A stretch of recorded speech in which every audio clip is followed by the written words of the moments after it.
teria participado desses crimes. Além disso, as imagens das câmeras de segurança do Congresso Nacional, elas não corroboram as acusações, pois não mostram Aécio cometendo qualquer ato violento.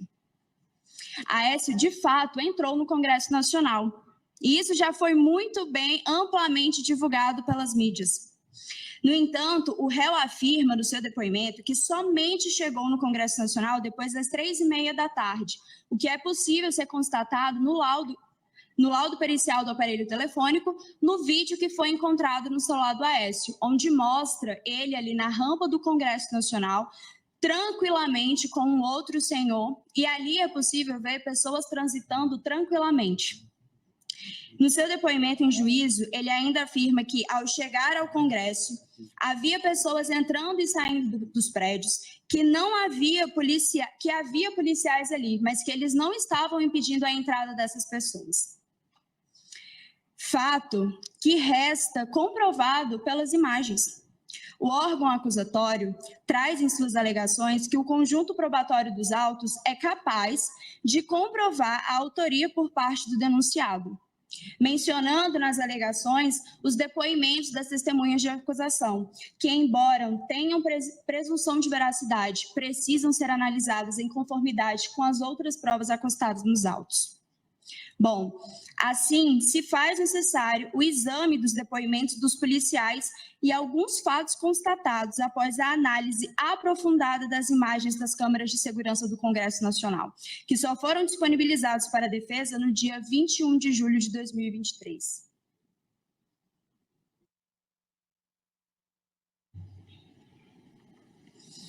Bom, pelas imagens que analisamos, o réu entra no plenário do Senado Federal exatamente às 4h46 da tarde.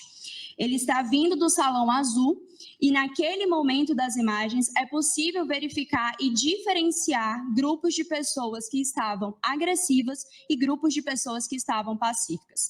Tanto que, nesse momento, é notório ver que o réu ele se encosta em um canto e ele fica mexendo no seu celular enquanto está acontecendo ali, aquelas pessoas estão ali.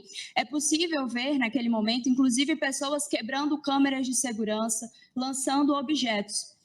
No entanto, o réu está num canto mexendo no seu celular, não tem participação nesses atos. Então, depois disso, ele vai para a entrada do plenário do Senado Federal, onde não há policiais e onde não há bloqueios. A sua entrada foi livre e desimpedida. Quando ele entra, as portas de vidro estão intactas. E menciono isso porque no laudo dos bens afetados do Senado Federal, mencionam que as portas de vidro do plenário foram quebradas. No entanto, essa ação também não foi cometida pelo réu. Então, Aécio entra no plenário e permanece ali até às 5h58 da tarde. E durante toda a sua permanência no plenário, é possível ver pelas imagens de segurança que, de fato, como ele afirma em seu depoimento, ele fica o tempo inteiro mexendo em seu celular. Existem momentos em que ele se junta ali com as pessoas, numa espécie de brandar, cantar um hino nacional, e posteriormente a isso, ele fica sentado mexendo no celular. É possível ver até o momento em que Aécio chega e conversa com os policiais e pergunta naquele momento o que ele poderia fazer para sair daquele local. É então que o policial Caio, e ele afirma isso no seu depoimento em juízo, fala que quando chegou um manifestante perguntando o que poderia fazer para sair, ele fala para juntar os outros manifestantes e que posteriormente eles seriam encaminhados para a saída. Então Aécio faz isso e se senta na última cadeira e aguarda o policial. Bom, passando a analisar exatamente os depoimentos dos policiais, tanto em audiência como nos depoimentos do auto de prisão em flagrante das testemunhas, eles informam que os manifestantes tinham feito barricadas nas entradas do plenário. E que os manifestantes não iam conseguir sair, que eles não tinham como sair porque as entradas estavam fechadas. Isso afirma o policial Wallace no seu depoimento em juízo. E ele afirma ainda que os policiais só conseguiram uma entrada e que não iriam conseguir conter porque só tinha 5 policiais contra 40 manifestantes. essa afirmativa ela é parcialmente concordante com as imagens, porque somente a entrada pela imprensa tinha barricada. No entanto, existem 5 formas de acessar o plenário do Senado Federal, e naquele momento, as 4 estavam liberadas. Inclusive, a filmagem mostra que são os próprios manifestantes que estão ali dentro, que removem as barricadas e liberam o acesso desses policiais dentro do plenário. Quando o policial afirma que não conseguiriam conter porque não tinha policiais suficientes, essa afirmativa não é totalmente com as imagens, porque a Polícia Militar entrou no plenário com 17 policiais às 5h16, 8 minutos antes da Polícia Legislativa entrar com 6 policiais às 5h24. Se o objetivo era remover aqueles manifestantes, certamente naquele momento isso seria possível. A Polícia Militar, então, entra no plenário do Senado Federal às 5h16, verifica que talvez ali não houvesse ameaças, e então alguns policiais se deslocam para outros locais. E permanece dentro do plenário 7 policiais, 2 nos acessos da entrada da cafeteria, 4 na entrada principal e outros dentro do plenário. Só então, a partir desse momento, é que existem policiais nas entradas do plenário do Senado Federal. O policial Wallace afirma ainda em seu depoimento no auto de prisão em flagrante que ali no plenário se concentravam os manifestantes mais agressivos. E essa afirmação foi feita por todas as testemunhas de acusação. Mas em juízo, quando o policial Wallace foi questionado sobre a foto que tirou com a manifestante, afirmou que elas pediram a foto e que elas estavam tranquilas. Então, posteriormente a isso, ele liberou essas manifestantes e elas saíram daquele local. Afirma ainda que o grupo era heterogêneo, pois tinha gente orando, tinha gente fazendo live, tinha gente tomando banho que caía, tinha gente gritando, e é uma afirmativa que é concordante com as imagens, porque pelas imagens nós podemos verificar que ali existiam grupos heterogêneos, grupos de pessoas que estavam sim mais agressivas e grupos de pessoas que estavam pacíficas. A testemunha Everaldo confirma o fato, pois em juízo afirma que não era todo mundo que estava agressivo e nem todo mundo estava passivo, que o grupo, de certa forma, era heterogêneo. No entanto, somente a testemunha Gilvan nega esse fato e afirma que ali era um grupo homogêneo. Afirma ainda, quando questionado em juízo sobre a existência de grupos pacíficos, que ali não havia nenhum grupo pacífico, que os manifestantes chegaram na última instância que se tinha internamente do prédio, que os ânimos deles estavam acirrados, que quebraram alguns materiais. Afirma ainda que não identificou nenhum grupo de oração no plenário, que estava uma gritaria, gritos de ordem, que não sabia se era uma oração ou se era uma reza. E sobre essas afirmativas do policial Gilvan, assim como já mencionado pelo douto subprocurador-geral, onde ele afirma que para essas pessoas terem entrado dentro do plenário, anteriormente elas já tinham quebrado, agredido os policiais, não é uma afirmativa totalmente concordante com as imagens, porque ali nós vemos que existiram pessoas que entraram dentro do plenário federal sem ter praticado qualquer um desses atos. Bom, o Gilvan Xavier, quando ele entra no plenário, ele passa pelo menos por 2 grupos de pessoas que estavam orando ali na sua frente. Aparentemente, nesse momento que ele está no plenário, pelas imagens, não é possível identificar pessoas gritando ao mesmo tempo. Ali permaneceu em torno de 40 pessoas aproximadamente. Isso porque, às 6h43, grupos do Salão Negro e do Salão Verde entram no plenário. E nesses grupos é possível diferenciar o ânimo dessas pessoas, como eu já mencionei anteriormente. É possível ver pessoas que estavam com os ânimos acirrados, que estavam agressivas, e pessoas que estavam pacíficas.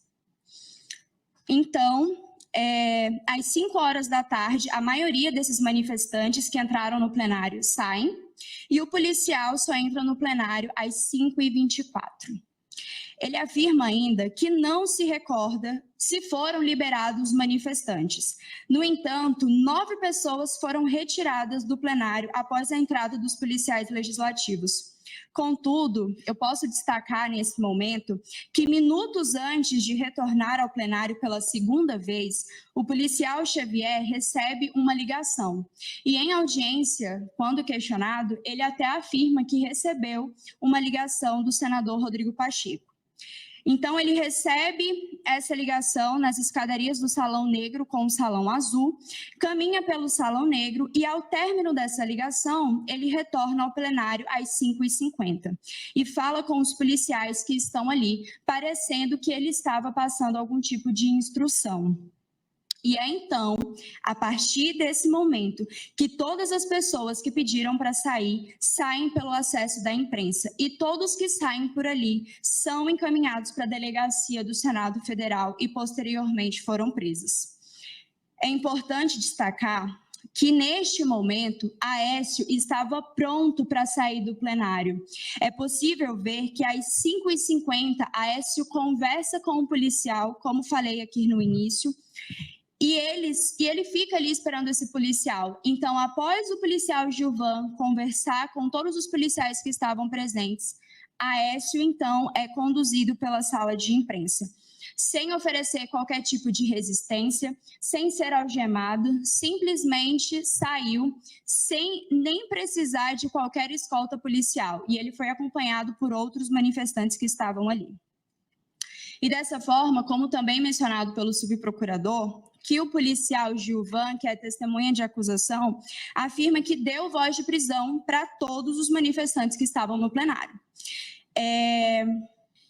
No entanto, essa afirmativa, para ela estar em conformidade com as provas, que são as filmagens das câmeras de segurança do Congresso Nacional, esse momento da voz de prisão só se deu, então, por volta das 7h31 da noite, pois esse é o único momento em que o policial vai até a frente do plenário e se comunica com os manifestantes que ainda estão ali. Contudo, Aécio sai do plenário às 5h58, aproximadamente 1h30 antes desse momento, sem sequer ter falado com Gilvan, tendo recebido a voz de prisão somente no momento de seu depoimento na delegacia do Senado Federal, e isso se deu por volta de meia-noite. As filmagens, além de apontar controvérsias nos depoimentos das testemunhas de acusação, comprovam que Aécio não praticou nenhuma conduta típica dos crimes, pois, para todos os crimes que foram imputados, é necessária uma conduta de violência ou grave ameaça. Sequer tinha conhecimento acerca dos cartazes que o doutor Sebastião mostrou aqui para Vossas Excelências. Nem mesmo eles foram encontrados no aparelho telefônico do réu. Muito embora exista vídeos de Aécio, que foi amplamente divulgado e apontado na peça acusatória, tal prova não fornece segurança suficiente para apontar a autoria dos crimes imputados, tendo em vista também que os depoimentos das próprias testemunhas de acusação não são suficientes para comprovar a autoria de Aécio nestes crimes, pois não reconheceram o réu, não foram agredidos ou ameaçados dentro do plenário, não testemunharam ali dentro nenhum ato de vandalismo ou de depredação e não visualizaram ali qualquer tipo de arma branca, bombas de gás ou estilingues ou bolinhas de gude. O plenário, inclusive, foi um dos locais que praticamente não houve danos. O próprio relatório preliminar do Instituto de Patrimônio Histórico e Artístico Nacional, na página 45, menciona isso. A denúncia, que é reiterada nas alegações finais, imputa a existência de vários fatos típicos, genericamente, a todas as pessoas que estavam presentes no dia 8 de janeiro, sem que se possa saber, efetivamente, quem teria agido de tal ou qual maneira, quem teria ou não cometido os crimes. A acusação se utiliza da fórmula geral de imputar aos denunciados, localizados e presos nas sedes do Congresso Nacional e Palácio do Planalto, a responsabilidade integral pelos atos de vandalismo cometidos em cada um desses prédios.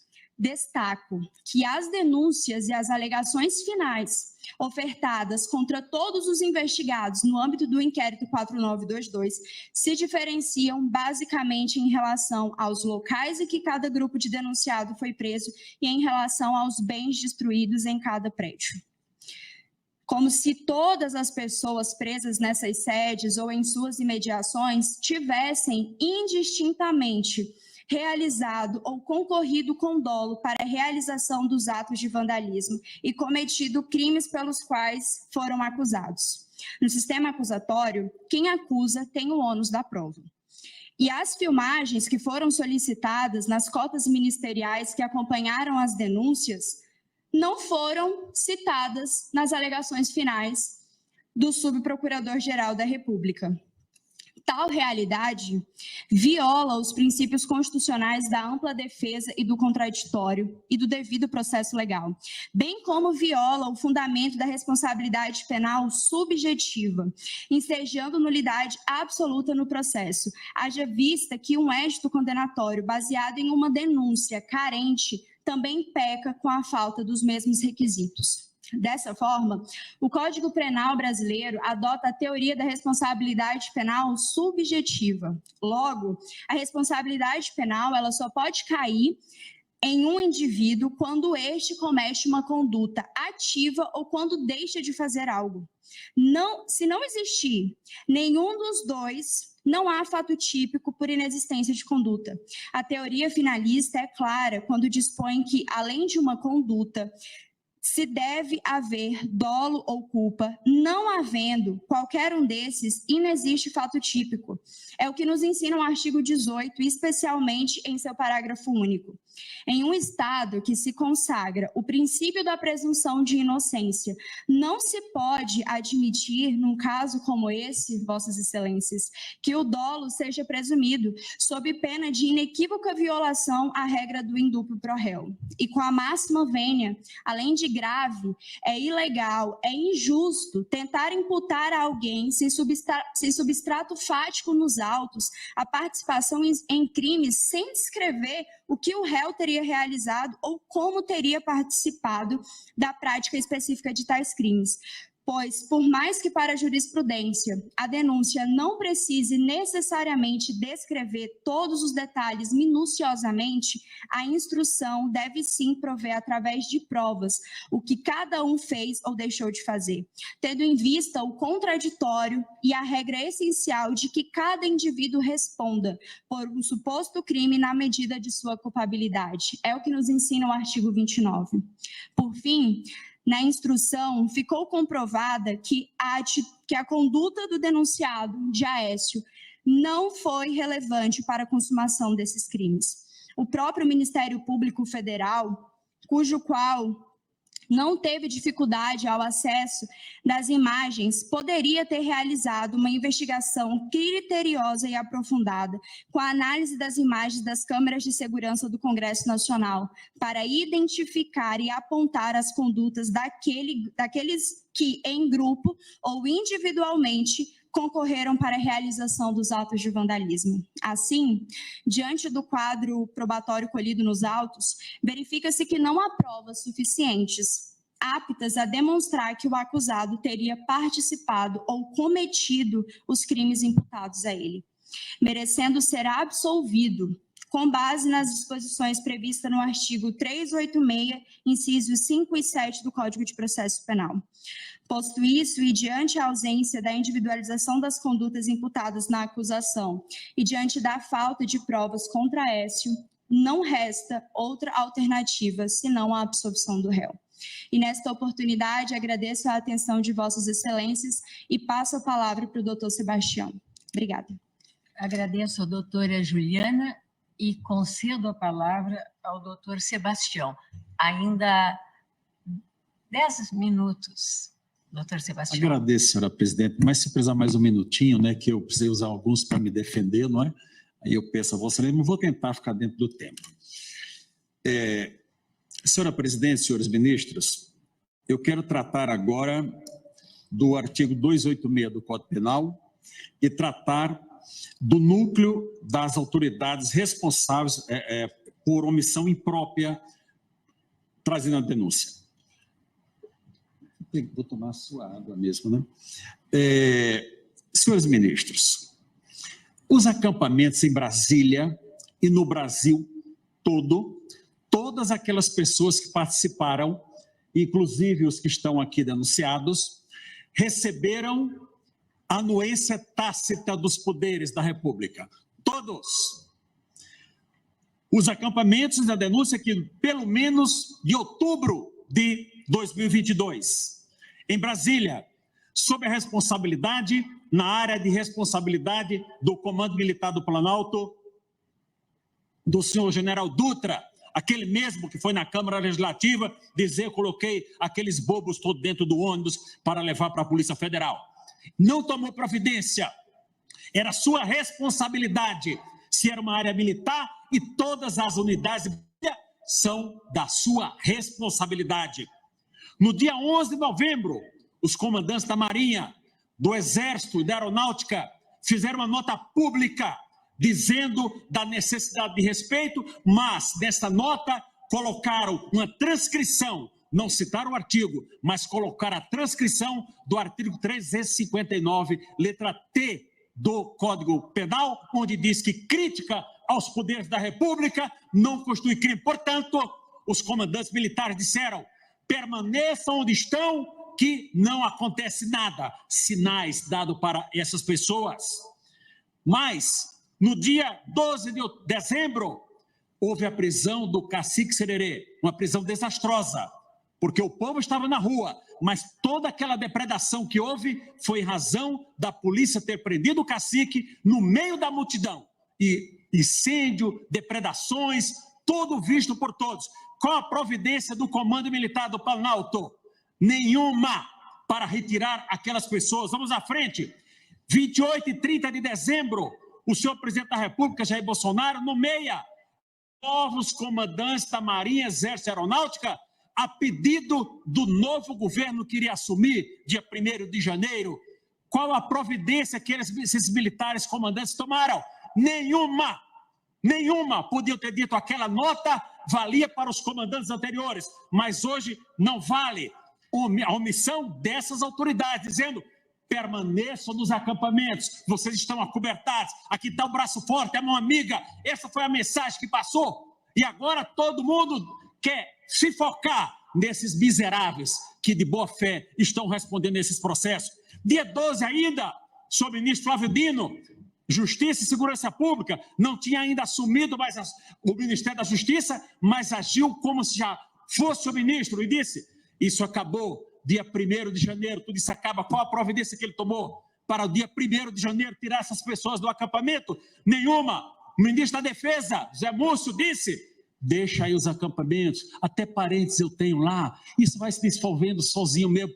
Manteve aquela posição anterior do conjunto da segurança que permitiu e incentivou a permanência daquelas pessoas.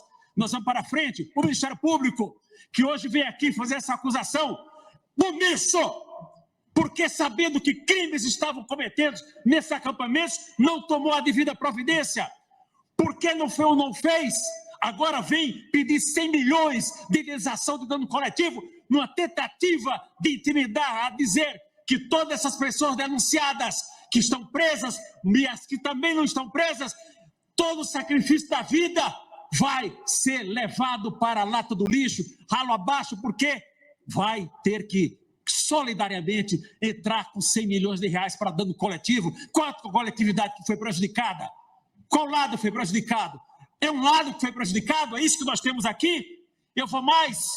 Eu vou para o eminente ministro relator, que tantas decisões tomou no âmbito do inquérito secreto 4876, porque Sua Excelência não tomou também uma providência contra todos aqueles criminosos de organização criminosa que está aqui relatado? Por que não tomou providência? Responsabilidade de quem deveria agir. E eu vou mais. Senhora presidente, me causa indignação tudo isso que está acontecendo nesse país. Eu, como cidadão, estou aqui como advogado, mas sou cidadão desse país. Cada um deve ter o que é seu. O patrimônio construído por cada um é seu, trabalhou, é seu. É seu. mas eu não posso pagar por aquilo que eu não fiz. Sobre isso aqui, eu não posso pagar por aquilo que eu não fiz. Vocês foram advogados aqui, ministro Cristiano Zanin, que aqui dessa tribuna muito bem defendeu o senhor Luiz Inácio Lula da Silva, que não era presidente à época, defendeu muito bem, porque ele queria o que era de direito para o cliente dele, porque cada um tem que ter o que é seu, seja para agregar ou para retirar do âmbito da sua esfera de patrimônio, da sua esfera moral. Senhora presidente, senhores ministros, essas pessoas são pessoas sofridas, são pessoas que, motoristas de Uber, não pode dar sustento à sua família, porque não pode sair da sua casa com mais de 700 metros de distância ou 500 metros. Pessoas que perderam emprego, pessoas que perderam a vida, familiares, enfermos, mas tudo por conta dessas ações. O Ministério Público, ao oferecer a denúncia, poderia, senhor ministro Alexandre, para todos aqueles que estão soltos, ter oferecido o acordo de não persecução penal, mas o fez, não teria ficado aquelas pessoas todas presas, e é possível que elas tivessem aceitado, se estivesse naquela situação, estou preso, vou aceitar o acordo e vou sair, é possível, mas não! Agora, quando o Ministério Público vê que não tem prova contra essas pessoas, vem oferecer, pedir ao relator que entregue, que ofereça um acordo de não persecução. Se eu fosse advogado de qualquer um deles, eu diria, não aceite. Não aceite. É indigno você confessar aquilo que não fez para obter um benefício. Eu jamais confessarei na minha vida alguma coisa que eu não fiz, a não ser sob tortura. Nunca fui torturado, nem física, nem psicologicamente. Não sei como é. Talvez, senhor Michel Alexandre de Moraes, sob tortura eu confesse alguma coisa. Mas fora disso, ninguém vai dizer que eu vou confessar o que eu fiz sem eu ter feito. E nenhum brasileiro de honra, de vergonha na cara, pode confessar aquilo que não fez para se livrar de um processo. É melhor sofrer as dores da não confissão do que a vergonha de confessar aquilo que não fez. Senhores ministros, senhoras ministras, eu quero dizer a vossas excelências, e eu vou terminar dentro do tempo, senhora presidente, que há mais de 2.000 homens, um homem chamado Jesus, foi perante o tribunal, foi perante Pilatos. O poder político da época, os sacerdotes da época, levaram-no perante Pilatos, e ele disse, não vejo crime algum nesse homem, não vejo crime algum. Mas manda para o tetrarca, para Herodes, o tetrarca da Galileia. O que é que você acha? Ele mandou de volta. Não vejo crime algum. Homem, tu és o rei, tu o dizes. E ele volta a dizer, por 3 vezes, não vejo crime algum nesse homem. Mas ainda assim ele condena Jesus, sabendo que ele não era culpado, mas ainda assim condenou. Lavou as suas mãos. Mas a sua mão não tira a sua lavação de mão não tira a sua culpa. A culpa que ele teve não retira pelo fato de ter lavado as mãos. Não, quem lava as mãos é tão responsável como quem pratica o ato. É tão responsável quanto quem pratica o ato. E por fim, senhora presidente, eu quero dizer com muita tristeza, mas eu tenho que dizer a vossas excelências, porque eu não sou homem de falar e depois dizer que não disse, que não é aquilo. Nessas bancadas aqui, nesses 2 lados, senhores ministros, estão as pessoas mais odiadas desse país. Infelizmente, quantas fotos eu tenho com o ministro dessa corte? Muitas, muitas. Não vi no velório de sepultura pertence a pessoa que eu amava muito, para não dizer que eu estava afrontando essa corte. Mas Vossa Excelência tem que ter a consciência que Vossa Excelência são pessoas odiadas desse país. Essa é uma realidade que Vossa Excelência tem que saber, e alguém tem que dizer isso diretamente. E, finalmente, eu quero manifestar o meu respeito e a minha solidariedade à Polícia Militar do Distrito Federal, que está sendo colocada como responsável por aquilo que não é, e a meu respeito e a minha solidariedade a todos os oficiais que estão da Polícia Militar do Distrito Federal, que estão presos, alguns meus ex-alunos da Academia da Polícia Militar, presos e sem salário. Isso é tortura! Tirar o salário de um homem, senhor ministro Alexandre de Moraes, sem que haja uma condenação. Isso não pode acontecer. Essas famílias estão desesperadas e torturadas. Essa é a minha posição, é a minha opinião. E eu digo, finalmente, Para concluir, eu peço que esse tribunal declare a incompetência desse juiz para o julgamento e não fazendo, julgue improcedente a ação em sua totalidade. Muito obrigado, senhora presidente.